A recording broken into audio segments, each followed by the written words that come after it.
Welcome to our channel दोस्तों।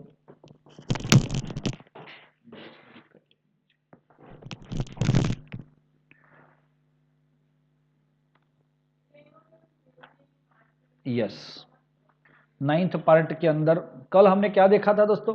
Preparation of carboxylic acid. Okay, बहुत सारे 9 पार्ट में हमने प्रिपरेशन किया था। सबसे पहला था 1 डिग्री अल्कोहल, फिर 2 डिग्री अल्डिहाइड, फिर मिथाइल बेंजीन, फिर था आपका अमाइड, साइनाइड मतलब नाइट्राइल, और उसके बाद था acyl chloride, Grignard, acetic anhydride और ईस्टर। यस और नॉट? इतनी सारी बातों में से हमने इसको कवर करने का ट्राई किया था। मैंने आपको 12.5 बोला था दोस्तों, है प्रॉब्लम मतलब एग्जाम्पल 12.5। तो आपने किया वो?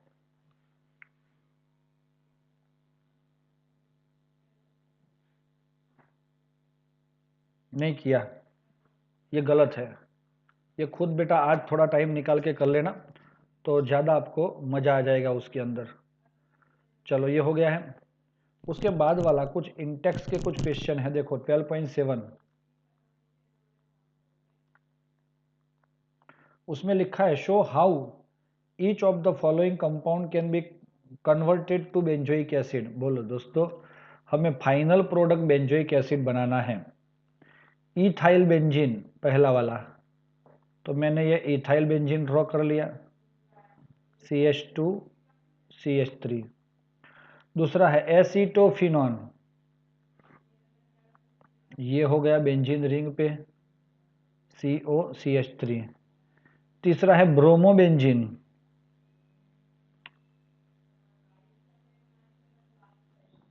एंड चौथा है फिनाइल इथीन, मतलब कि बेंजीन रिंग ऊपर CH double bond CH2 styrene, है ना, it is called bromo benzene. और ये क्या है? एसीटोफिनॉन, और ये इथाइल बेंजीन। सब में से आपको कार्बोक्सिलिक एसिड बनाना है। याद आया कल का reaction?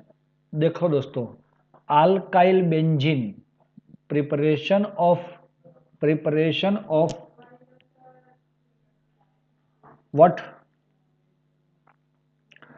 Benzoic acid from, yes, alkyl benzene. तो ये हमें मिल गया सीधा KMnO4 plus KOH, and second part में H3O plus. So what we get here?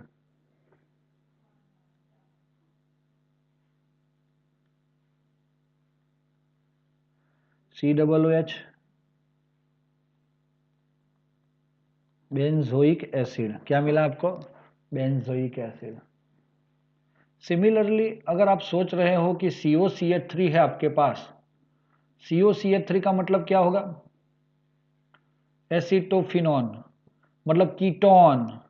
Ketone का भी हम ऑक्सीडेशन कर सकते हैं KMnO4 से, है ना? यस दोस्तों, 1 और ये 2।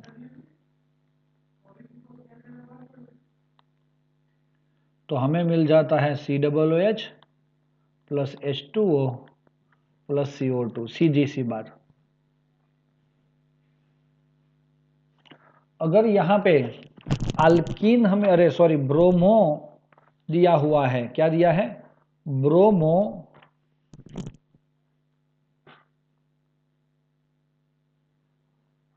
बेंजीन। तो दोस्तों उसमें से हम डायरेक्टली हेलो एरिन में से बेंजोइक एसिड, तो हमने वो चीज़ तो सुना ही नहीं कभी।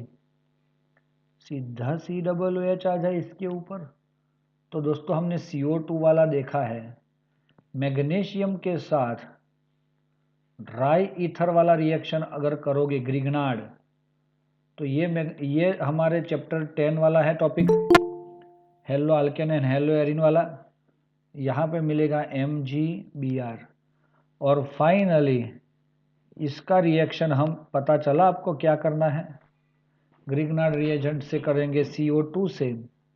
तो आपको तो पता है या नहीं है, लेकिन मैं बता देता हूँ। यहाँ पे हमें क्या मिलेगा, O डबल बॉन्ड C, और यहाँ पे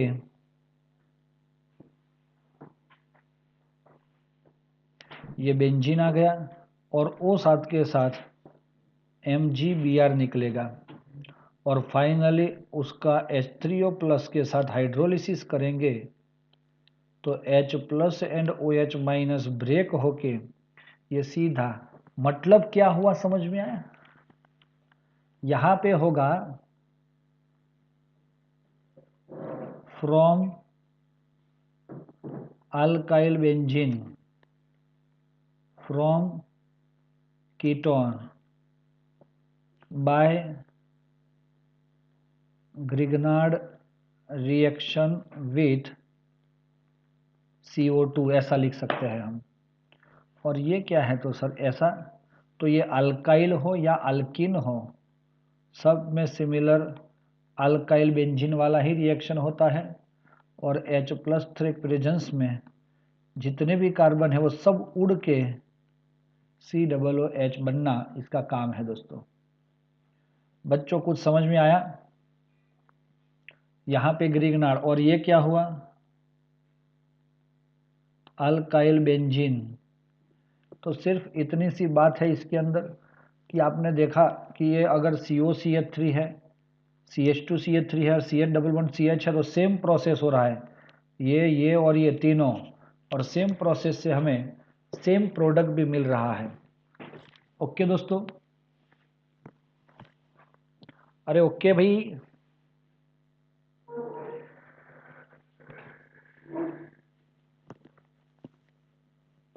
चलो आगे जा रहे हैं। फिजिकल प्रॉपर्टी है इधर, ये हो गया। खुद सोचो, देखो बेंजाइल अल्कोहल है, उससे हमें फिनाइल इथेनोइक एसिड, बेंजीन पे 2 कार्बन हो गए। यहाँ पे बेंजीन पे कितने कार्बन हैं? सिर्फ सर एक ही है। तो 1 कार्बन ज्यादा वाला आपको क्या चाहिए? यस सर, हमें क्या चाहिए दोस्तों? Carboxylic acid. तो उसमें अभी किया हमने वैसे, इधर ब्रोमो भी ला दिया हमने। ब्रोमो का CN के साथ रिएक्शन करवाते हैं तो ये CN आ गया उधर, KCN बन गया।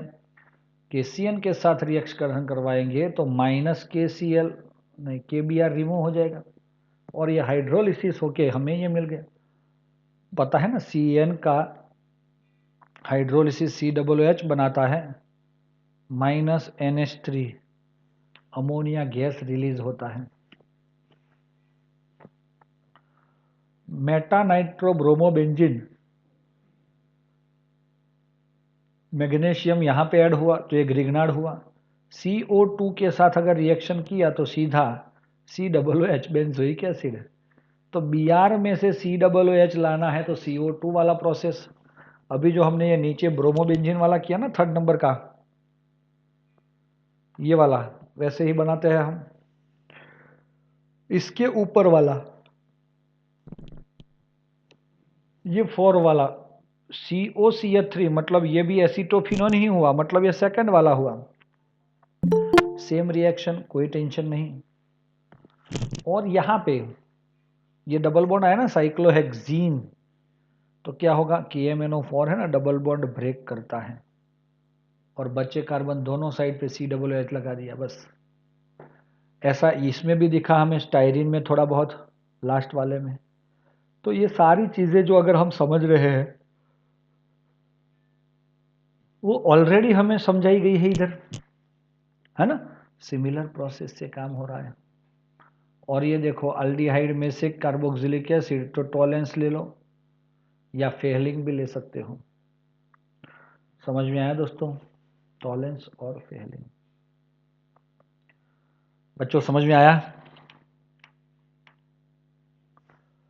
चलो physical property of carboxylic acid.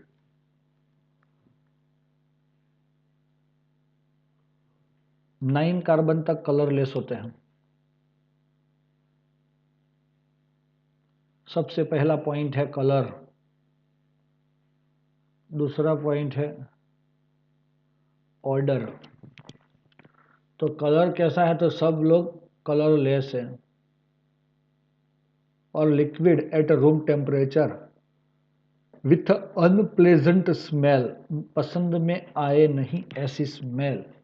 किसी एसिड COOH वाले एसिड की स्मेल ली है आपने?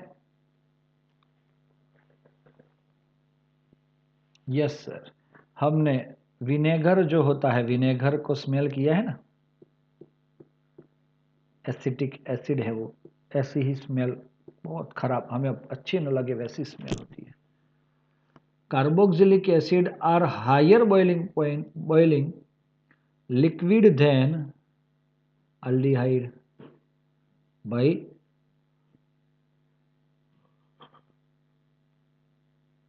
यस, ये क्या है? कार्बोक्सिलिक एसिड सबसे ज्यादा उसका बॉइलिंग पॉइंट होता है। किससे ज्यादा? अल्डिहाइड और कीटोन से भी ज्यादा। This is due to the more extensive intermolecular hydrogen bond. तो दोस्तों थर्ड पॉइंट क्या आएगा? Boiling point.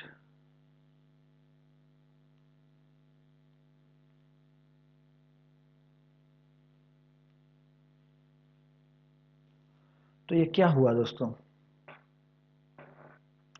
इससे हमें इतना पता चल गया कि ये एक कार्बोक्सिलिक एसिड और दूसरा कार्बोक्सिलिक एसिड, ये दोनों एक दूसरे के साथ हाइड्रोजन बॉन्ड से जुड़े हुए हैं, और इसीलिए ये बॉइलिंग पॉइंट सबसे ज्यादा है इसका। Completely even in the vapour phase, in fact not broken completely even in the vapour phase में भी ये टूटता नहीं है।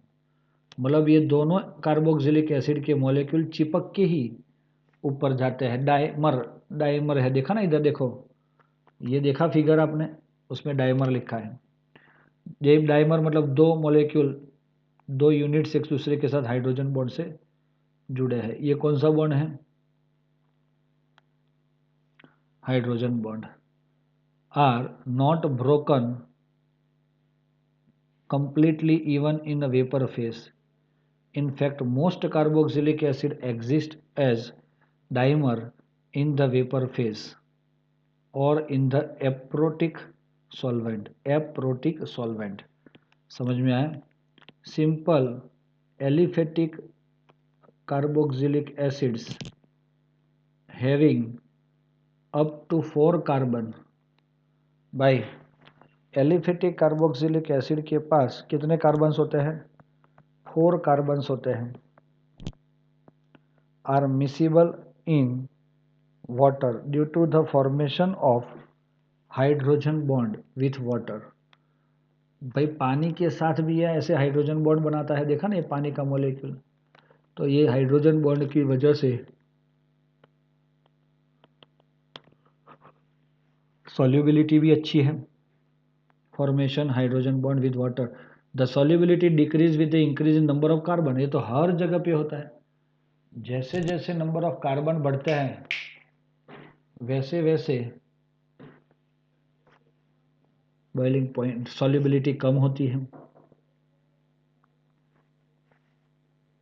Higher carboxylic acid are partially नहीं particularly practically soluble insoluble in water due to in the increased vapor hydrophobic interaction of hydrocarbon part. Benzoic acid is the simplest aromatic carboxylic acid is nearly insoluble in cold water. Carboxylic acid are also soluble in less polar organic solvent. तो दोस्तों आपको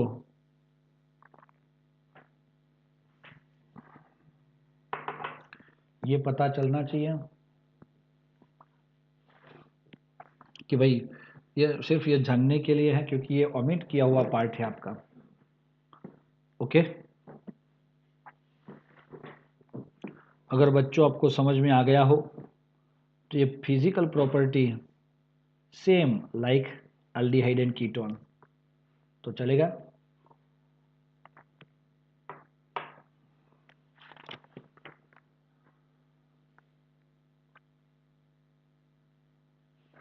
चलो, अगर आप ready हो तो हम next topic पे जा रहे हैं, केमिकल रिएक्शंस। ओके दोस्तों, केमिकल रिएक्शंस अगर हमें समझने हैं तो हमें क्या समझना होगा?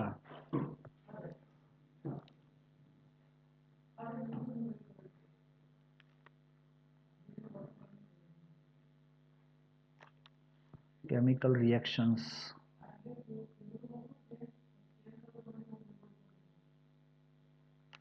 चलो हो गया ये। तो हम क्या करेंगे, पहली बात यहाँ पे देखो मैं बताता हूँ। ये मैंने क्या ड्रॉ किया दोस्तों? सर आपने तो ये कार्बोक्सिलिक एसिड ड्रॉ किया। सबसे पहले ए टाइप के रिएक्शन होंगे जिसमें क्या लिखा होगा? चलो, A breakage cleavage of O dash H bond. Okay दोस्तों, उसके अंदर क्या आता है? एक एसिडिटी मेनली, और एसिडिक नेचर है, इसकी वजह से ही वो बहुत सारे बेस के साथ रिएक्ट करता है। चलो B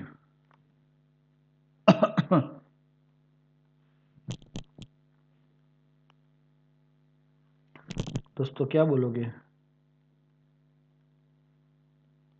cleavage of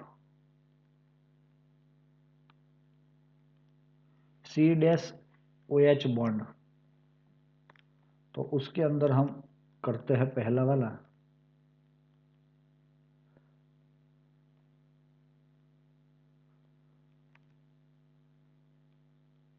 formation of anhydride. Number 2,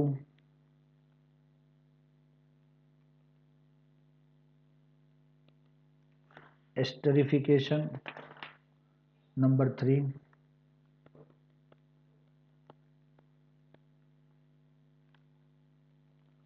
reaction with PCl3, PCl5 and SOCl2।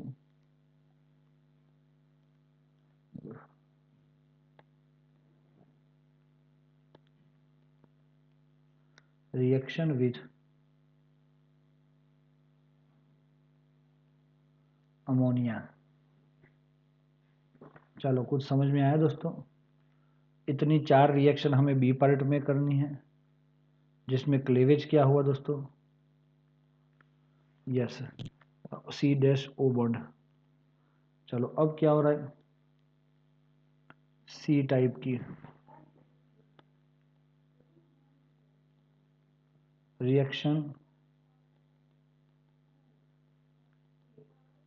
Involving dash C double H group. उसमें एक है रिडक्शन और दूसरा है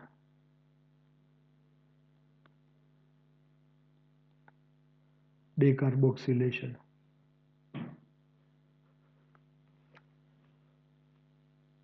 और यहाँ पे जो हाइड्रोजन होगा ना इसके साथ, उसका सब्स्टिट्यूशन होगा, वो डी रिएक्शन होगा। तो D is called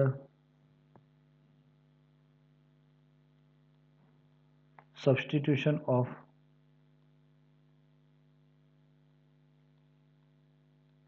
hydrocarbon part, substitution of hydrocarbon part.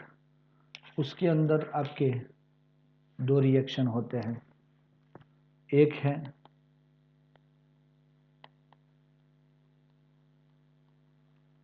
Halogenation और दूसरा है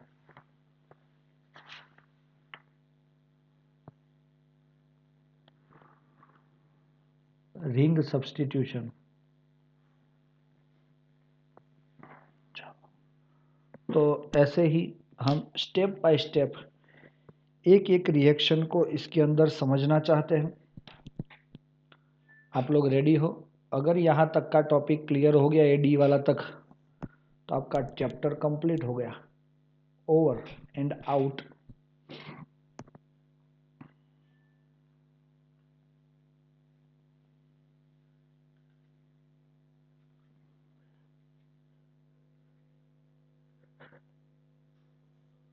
रेडी?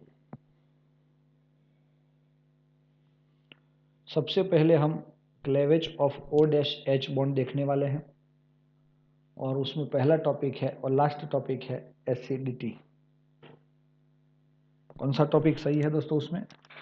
एसिडिटी। तो चलो रेडी हो? तो हम यहाँ पे एसिडिटी को समझना चाहते हैं।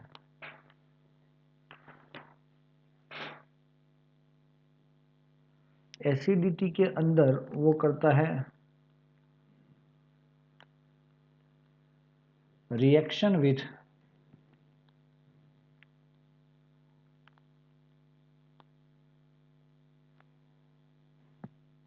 alkalis, metals and alkalis. The carboxylic acid like alcohol evolve hydrogen with electropositive metal and form। चलो ये समझ गया। विथ मेटल, मेटल में आता है आपका सोडियम, मैग्नीशियम एक्सेट्रा, और अल्कली में आता है NaOH, NaHCO3। तो अगर आपने ऐसे कुछ कंपाउंड्स लिए हैं इसके अंदर, तो समझ लो आपने सबसे पहले लिया है RC++OH। When it react with metal sodium, दोस्तों यही रिएक्शन हमने अल्कोहल के साथ भी किया था, है ना? हाँ, तो यही रिएक्शन होता है और इसका ये बॉन्ड ब्रेक होके प्लस माइनस, और इसमें से Na plus and electron minus बन के RC++O minus attach with sodium plus dihydrogen gas. RC++O-H react with again NaOH, not with Na. Now it's a NaOH.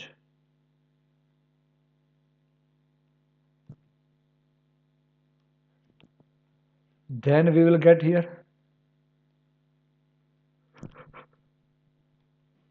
H2O, और हमने एक दूसरा अल्कली लिया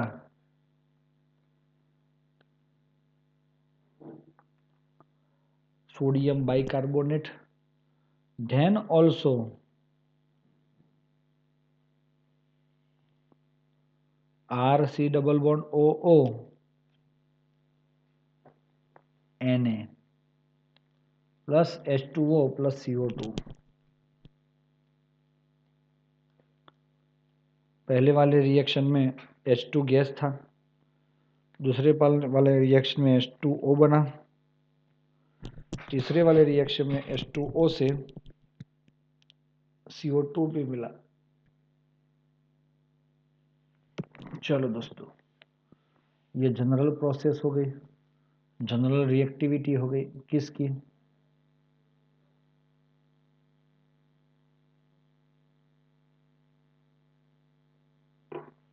कार्बोक्सिलिक एसिड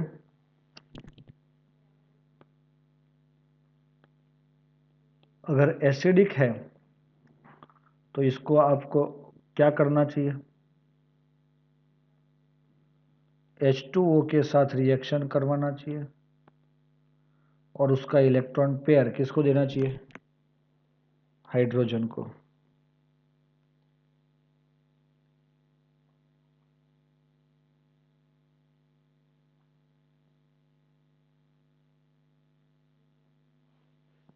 चलो आगे देखते हैं।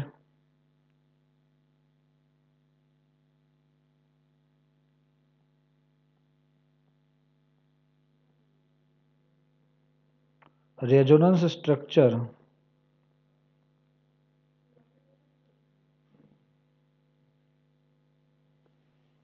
ऐसे दोनों को मिलते हैं। Due to this resonance structure इसका इलेक्ट्रॉन पेयर इधर आएगा और इधर चला जाएगा। We can say it has अ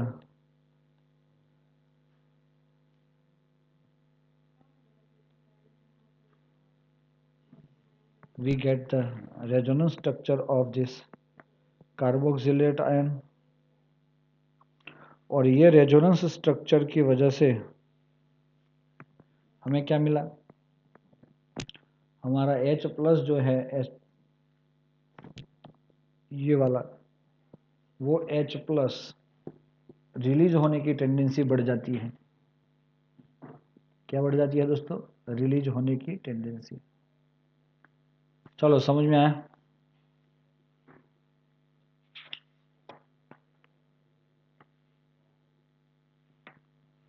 अगर आ गया हो तो हम आगे जा रहे हैं।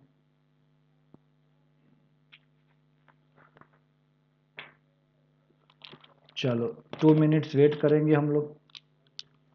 अपना काम उतने टाइम में इसको एक बार रीड कर सकते हो।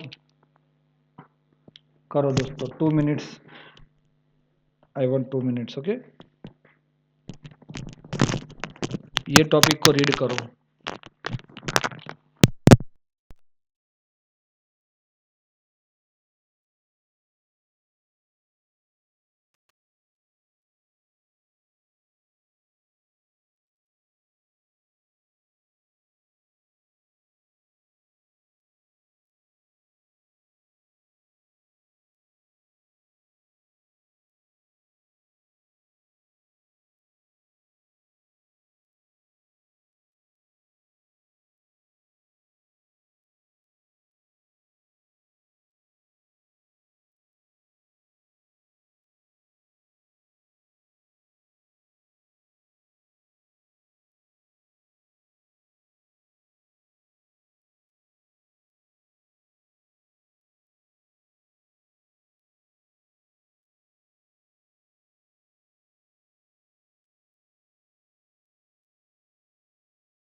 हाँ दोस्तों, अवाज આવે છે?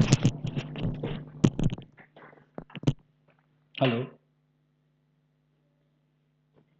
तो હવે हम ये टॉपिक को आगे ले जा रहे हैं। दोस्तों, हमें ये प्रूव करना है कि कार्बोक्सिलिक एसिड जो है ना, वो एसिडिक है। हमने एक बताया था अल्कोहल, अल्कोहल एसिडिक है, ऐसा अगर हमें जानना है तो अल्कोहल का रिएक्शन हम पानी के साथ करते थे, याद है? नहीं याद है? तो ये H रिमूव करके RO माइनस और H3O प्लस बनता है। ये रिवर्स रिएक्शन होता था, लेकिन इसका नाम है आल्क ऑक्साइड आयन।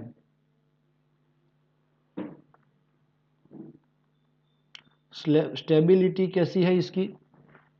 लेस है दोस्तों। अल्कोक्साइड आयन की स्टेबिलिटी लेस है। अगर इसकी स्टेबिलिटी लेस है तो ये H3O प्लस के साथ रिएक्ट करके रिवर्स होके वापस हमें अल्कोहल मिल जाता है।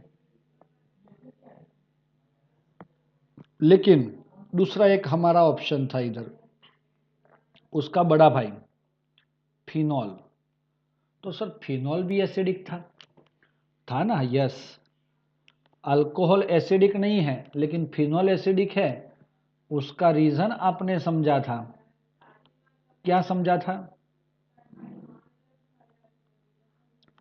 O माइनस और यहां पे बन रहा है H3O प्लस। भाई कुछ समझ में आया? तो ये आपका फिनॉल है।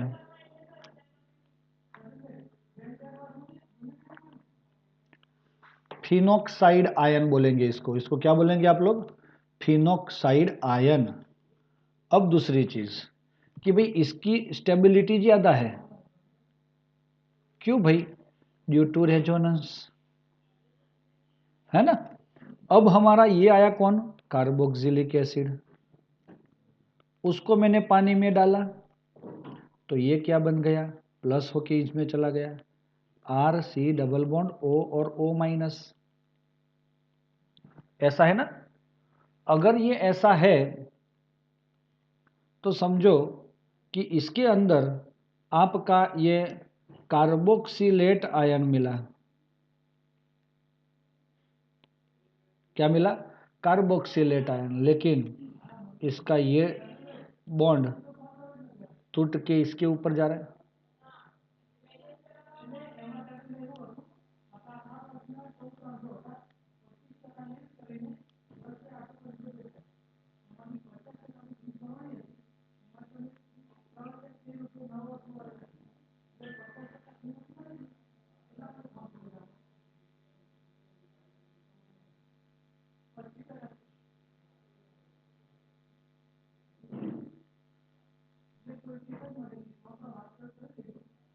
कार्बोक्सिलेट आयन ये रेजोनेंस हो रहा है, इसकी वजह से RC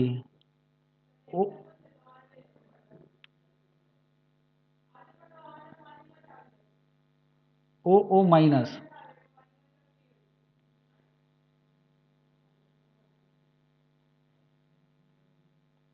तो इसकी वजह से ये क्या बना आपका? स्टेबल बना। और ये कार्बोक्सिलिक एसिड जो है वो कार्बोक्सिलेट आयन बनता है। क्या बनता है? Carboxylate ion. और इसीलिए हम ऐसा समझ सकते हैं कि ये हमें क्या मिलेगा? स्टेबिलिटी और बढ़ेगी। लेकिन एक और भी क्वेश्चन है कि इसकी जो बोल रहे हैं कि भाई एसिडिटी वो फिनॉल से कैसी है? तो RC double bond OOH is greater than phenol. Yes और नॉट? भाई समझ में आ रहा है?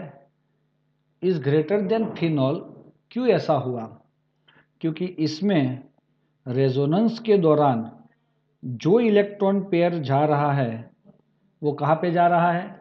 कार्बन पे मूव हो रहा है, रेजोनेंस पे जो इलेक्ट्रॉन पेयर मूव हो रहा है वो कार्बन पे मूव हो रहा है, लेकिन यहाँ पे इसमें जो इलेक्ट्रॉन पेयर मूव हो रहा है वो किस पे हो रहा है, देखा आपने ऊपर, ऑक्सीजन पे हो रहा है, और ऑक्सीजन की इलेक्ट्रोनेगेटिविटी कार्बन से ज़्यादा है, इसीलिए ज़्यादा से ज़्यादा स्टेबल अगर कोई है तो ये ऑक्सीजन वाला है, और इसीलिए हम बोल सकते हैं कि कार्बोक्सिलिक एसिड की एसिडिक स्ट्रेंथ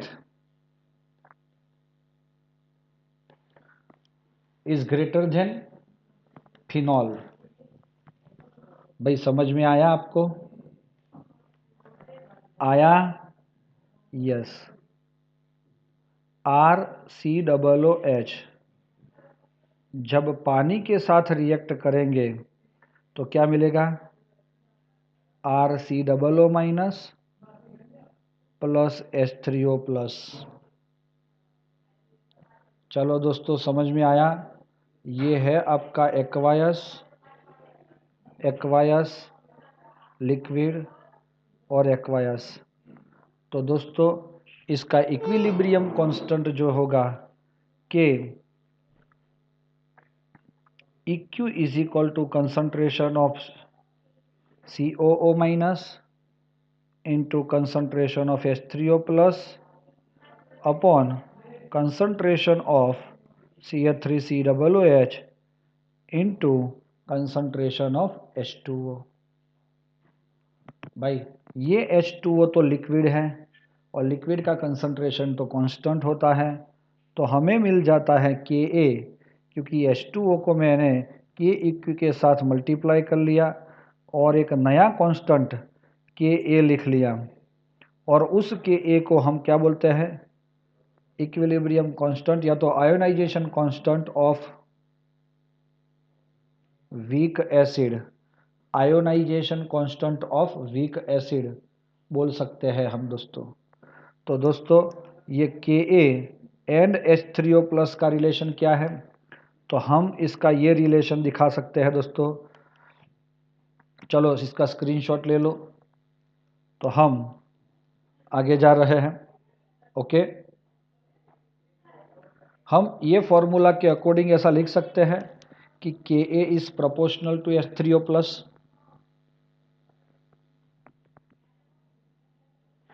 है Ka is proportional to concentration of H3O plus is proportional to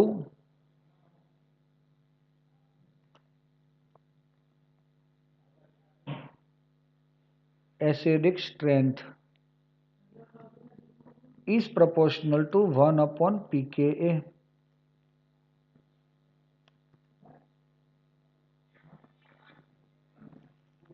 ये pKa क्या है दोस्तों,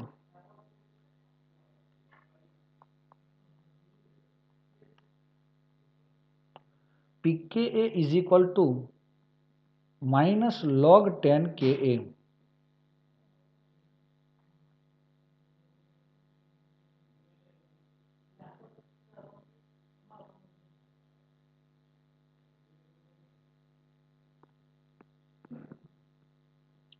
ओके है दोस्तों?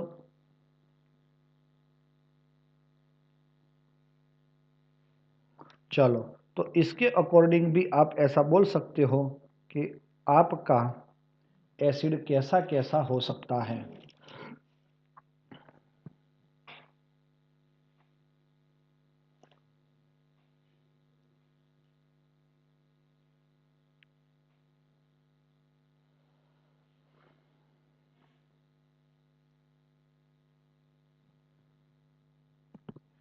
चलो अगर हम बोलेंगे ऐसा, if value of pK is less than 1, अगर pKa का वैल्यू कैसा है, एक से छोटा है, then that acid is called strong acid. कौन सा एसिड बोला जाता है, strong acid. If value of pKa is between 1 to 5, it is called a moderately strong,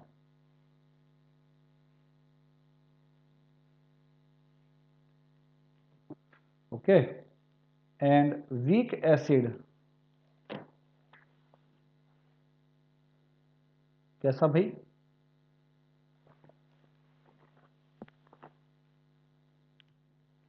अगर हमारा pKa का वैल्यू 5 to 15 है, week acid, and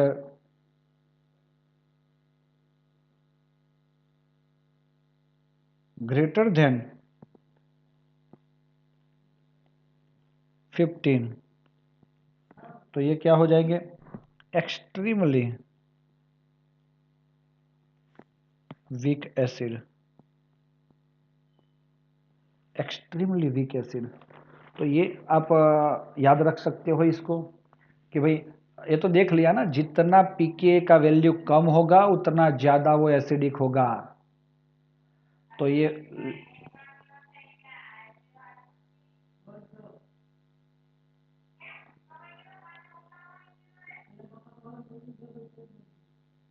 pK of HCl is 7, चलो 7 है, ओके।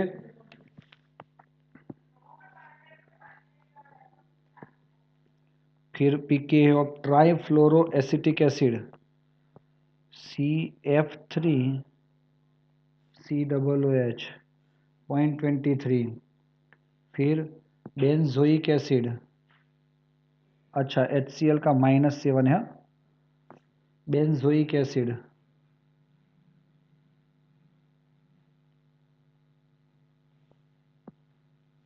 4.9 एंड एसिटिक एसिड 4.76, और ये HCl का -7 है।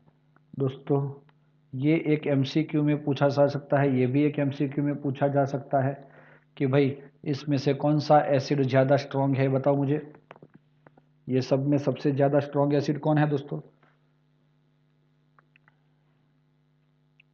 HCl, क्योंकि उसका जो pKa का वैल्यू है -7 है, और ट्राई फ्लोरो एसिटिक एसिड 0.23 वो भी ज़्यादा है, देखा ना। और ये है बेंजोइक एसिड और ये है एसिटिक एसिड, तो ये आप लोग ध्यान में रख सकते हो।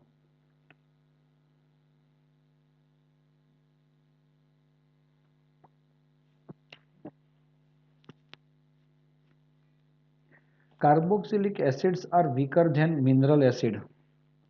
अब इसके अंदर क्या बता रहे हैं हम?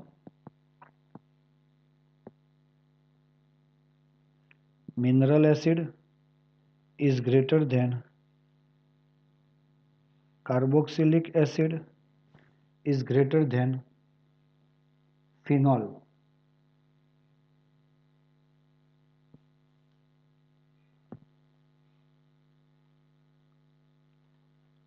इज ग्रेटर देन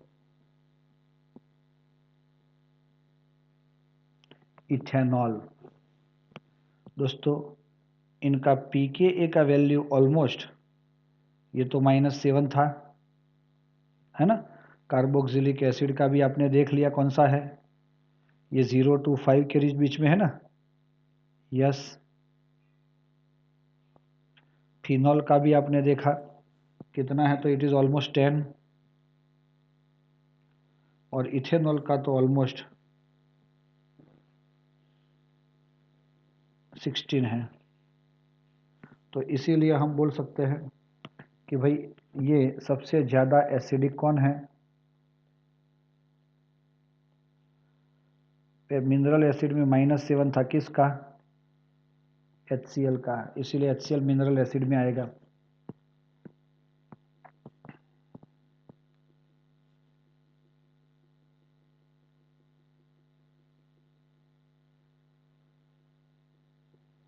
आपको बता दिया कि भाई कार्बोक्सिलिक एसिड क्यों ज़्यादा एसिडिक है कंपेयर टू फिनॉल, तो उसका रीज़न भी ये दिखा दिया था हमने, इज़ ग्रेटर देन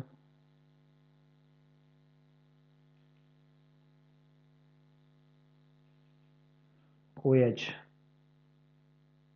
तो ये कौन है? Carboxylic acid. चलो ऐसे कर सकते हैं। और ये फिनॉल है। चलो बच्चों, समझ में आया? तो ये तो हम नॉर्मल बातें सिर्फ जान रहे हैं कि भाई आपका कार्बोक्सिलिक एसिड एसिडिक है, तो ये कहाँ से कहाँ जा रही है गाड़ी। तो हमारी गड्डी यहाँ से स्टार्ट हुई, ऐसा समझ लो कि अल्कोहल में से अल्कोक्साइड आयन बनाया, जैसे फिनॉल में से फिनोक्साइड आयन बनाया, जैसे कार्बोक्सिलिक एसिड में से कार्बोक्सिलेट आयन बनाया है। अब उसका रेजोनेंस दिखा के हमने बता दिया कि carboxylic acid is stronger than phenol. और उसका जो हमने आयोनाइजेशन कांस्टेंट के को अगर डिस्कस करना चाहा, तो हमें K is proportional to H3O plus is proportional to acidic strength is proportional to 1/pK। तो ये MCQ बेस्ड है कि pK के according strong acid, moderate strong acid, weak acid and very weak acid वो कैसे डिफाइंड होता है। तो ये इसका रेंज होता है। और कुछ ऐसे स्पेसिफिक मॉलिक्यूल की हमें क्या दिया हुआ है? यस, कुछ स्पेसिफिक मॉलिक्यूल का pK वैल्यू दिया हुआ है, acid, acetic acid, formic acid, उस सब का। तो हम उसको भी उसके अकॉर्डिंग देख सकते हैं, है ना। उसके बाद मिनरल एसिड, यहाँ पे आपको CF3COOH। If you want to compare this and this, तो आपने क्या देखा सर? फ्लोरीन आया तो एसिडिक स्ट्रेंथ बढ़ी, यस और नॉट? फ्लोरीन ऐड हुआ तो एसिडिक स्ट्रेंथ बढ़ी। तो यही हमें आगे के इसके टॉपिक में देखना है। आज सिर्फ हम एसिडिक स्ट्रेंथ ही पढ़ेंगे, बाकी का सारा टॉपिक कल ही क्लियर कर देंगे। तो दोस्तों, समझ में आया आपको एसिडिक स्ट्रेंथ के बारे में? अभी हम जा रहे हैं स्पेसिफिकली एसिडिक स्ट्रेंथ जब हो रही है तो उसमें हमें क्या चीज़ ध्यान में रखनी है। देखो दोस्तों, CO और O, EWG, और यहाँ पे कौन है?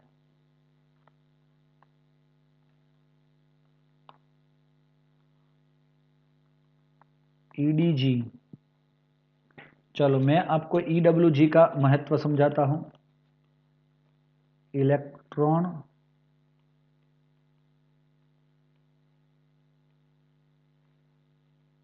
विथड्रॉइंग ग्रुप, और इसको क्या बोलेंगे? Electron donating group. अब सिंपल लॉजिक आपको मैं यहां पे समझा रहा हूं। कार्बोक्सिलिक एसिड के अंदर यहां पे आपने ए लिया है कंपाउंड, सपोज। अगर ये ए कंपाउंड इलेक्ट्रॉन अट्रैक्ट करता है, क्या करता है? इलेक्ट्रॉन को अट्रैक्ट करता है। तो वो इलेक्ट्रॉन को अट्रैक्ट करेगा कार्बन से, कार्बन ऑक्सीजन से, और ऑक्सीजन हाइड्रोजन से। देख लेना। तो ये बॉन्ड इजीली टूट के हाइड्रोजन इजीली रिलीज हो जाएगा। लेकिन इसके लिए ये क्या होना चाहिए? इलेक्ट्रॉन अट्रैक्टिव ग्रुप, मतलब इलेक्ट्रॉन विथड्रॉइंग ग्रुप होना चाहिए। तो अगर इलेक्ट्रॉन विथड्रॉइंग ग्रुप आता है तो वो इलेक्ट्रॉन को खींचता है और हाइड्रोजन को इजीली रिमूव करता है। अब ये कौन है? Electron donating. अगर डोनेटिंग आया तो दोस्तों ये डोनेट करेगा इसको, तो यहाँ पे जो बॉन्ड की पोलारिटी थी, ओ के और एच के बीच की बॉन्ड पोलारिटी, वो कम हो जाएगी। इसीलिए इसका एच रिलीज करने की टेंडेंसी कम हो जाएगी। सो आपका जो ऑर्डर है किस चीज का? एसिडिक स्ट्रेंथ का,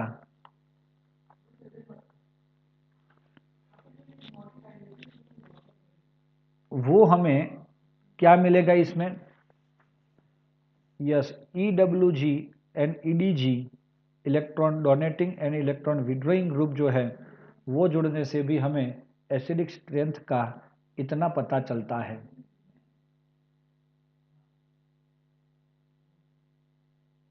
अब हम क्या कर रहे हैं इधर? यहां पे आपने, मैं बताता हूं, इफेक्ट ऑफ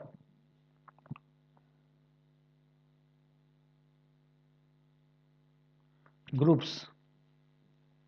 हाँ वही वही भाई, यहां पे जो जुड़ेगा आपका यहाँ पे सपोज हम CH3COOH जुड़ते हैं तो ये कौन जुड़ा, ये क्या है, मिथाइल। मिथाइल क्या है, अल्काइल। अल्काइल क्या है, EDG मतलब इलेक्ट्रॉन डोनेटिंग ग्रुप।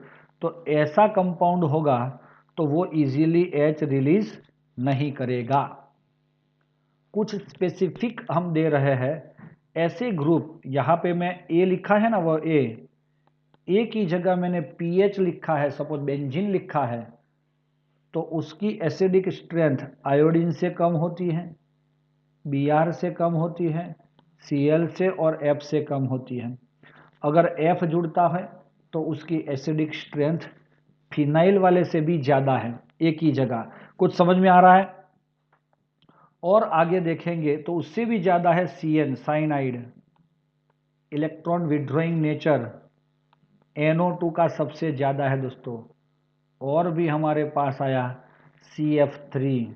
तो दोस्तों यहाँ पे fluorine already electron withdrawing group है, और ऐसे 3 फ्लोरीन कार्बन के साथ जुड़ गए तो भी क्या होगा, यस, कि इसकी एसिडिक स्ट्रेंथ क्या हो जाएगी, वो हो जाएगी। समझ गए हो, क्या हो जाएगी, वो हो जाएगी। तो इसका मतलब ये हुआ CF3COOH इज ग्रेटर देन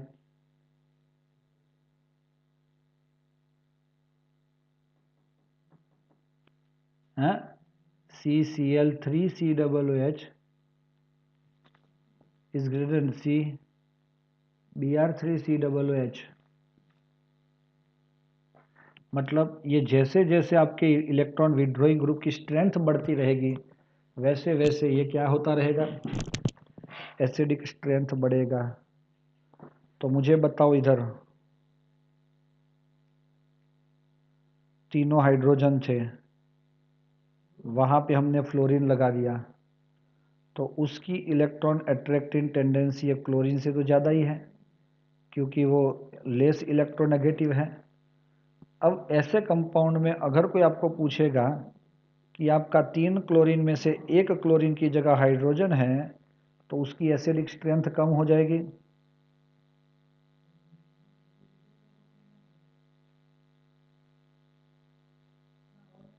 क्या हुआ दोस्तों, Cl की जगह H आ गया, is greater then HC,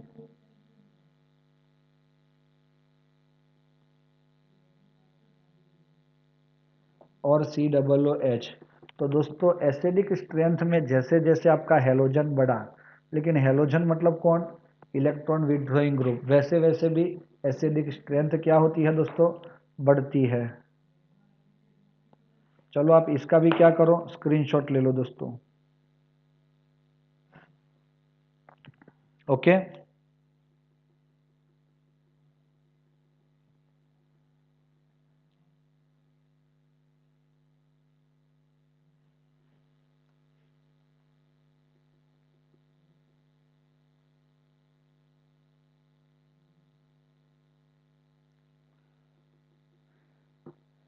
chlorine और फ्लोरीन के साथ में अगर आया आपका कोई कार्बोक्सिलिक एसिड, तो आपको यहाँ पे कंपेयर ही करना है दूसरे के साथ, दूसरे मॉलिक्यूल के साथ उसको क्या करना है, कंपेयर करना है। अगर यहाँ पे क्लोरीन है और यहाँ पे 2 जगह पे फ्लोरीन है तो किसका ज़्यादा होगा, आप लोग बता सकते हो मुझे। फ्लोरीन, फ्लोरीन और इधर क्लोरीन, यहाँ पे तो फ्लोरीन ही था। दोस्तों किसका ज़्यादा होगा, पहले वाले का कि दूसरे वाले का एसिडिक स्ट्रेंथ, क्योंकि फ्लोरीन तो ज़्यादा ही है ना, FClBrI, this is your strength to attract the electron from the nucleus, and it is a make a strong acid. Now आपने वो लिस्ट के अंदर देखा था CF3 CH2 COOH NO2 CH2 COOH CN CH2 COOH।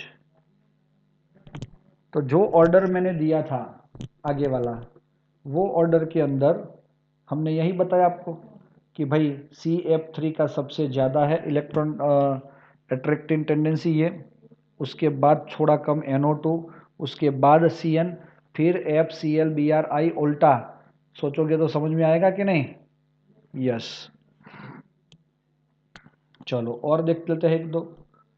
FCH2COOH, F की जगह मैंने Cl लगाया, CH2COOH, Br नहीं, Br आएगा ना, हाँ Cl, Br CH2COOH I CH2COOH।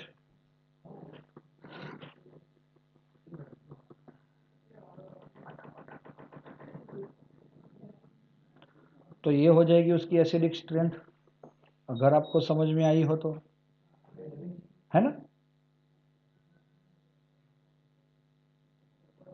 दोस्तों? ये ध्यान में रखना है। अगर मेरे पास ऐसे 3 कार्बन है देखो, और COOH है,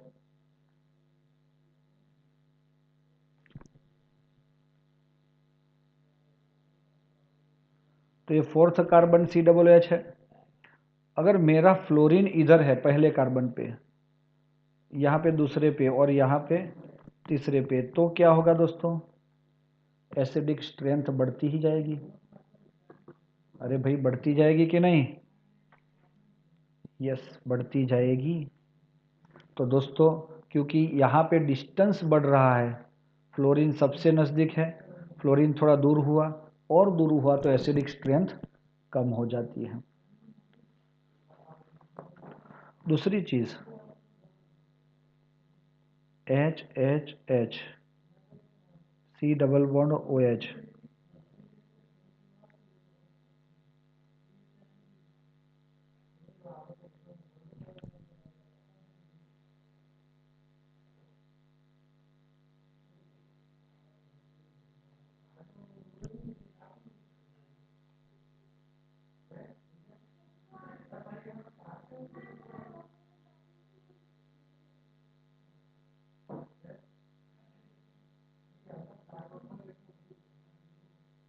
चलो देख सकते हो आप लोग। तो देखो, ये यहाँ पे 3 हाइड्रोजन है, यहाँ पे मिथाइल ग्रुप आया, इलेक्ट्रॉन डोनेटिंग ग्रुप, 2 मिथाइल, और यहाँ पे 3 मिथाइल। तो जितने डोनेटिंग ग्रुप बढ़ेंगे उतनी एसिडिक स्ट्रेंथ कम होगी। कुछ समझ में आ रहा है दोस्तों?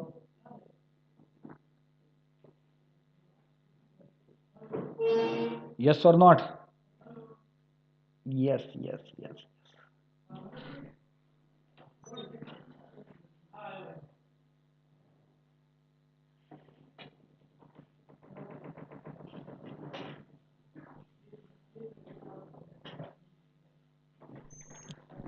दूसरा, हम हमारे पास, एक मिनट,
बाकी वो जो पढ़ाए हुए हैं कैसे?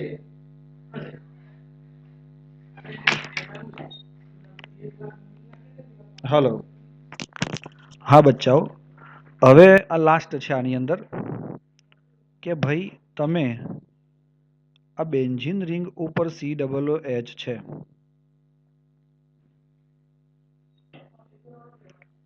અને બેન્ઝીન રિંગ ઉપર COOH. दोस्तों તમે અહીંયા NO2 समूह रखो, ग्रुप अटैच किया हुआ है पैरा पोजीशन पे, और इसके पैरा पोजीशन पे ओ मिथाइल ग्रुप है। तो NO2 is the Meta electron withdrawing group और OCH3 is the electron donating group. तो एसिडिक स्ट्रेंथ जो है वो विड्रॉइंग ग्रुप का ज़्यादा हो जाएगा और जो डोनेटिंग ग्रुप है उसका कम होगा। इसके कुछ आपको फ्यूचर में MCQ बेस्ड ही टॉपिक आएगा और वो कंपलसरी आएगा दोस्तों। एक MCQ इसमें से आएगा ही आएगा, और वो लिस्ट देखोगे तो आपको pKa के वैल्यू दिए हुए हैं सबके, देखो है ना, pKa सबसे कम जिसका है उसकी एसिडिक स्ट्रेंथ ज्यादा है। तो this all orders are based on acidic strength. Okay dear student, तो अगर ओके है तो हम इसको यहाँ पे रखना चाहते हैं, है ना। थैंक यू दोस्तों।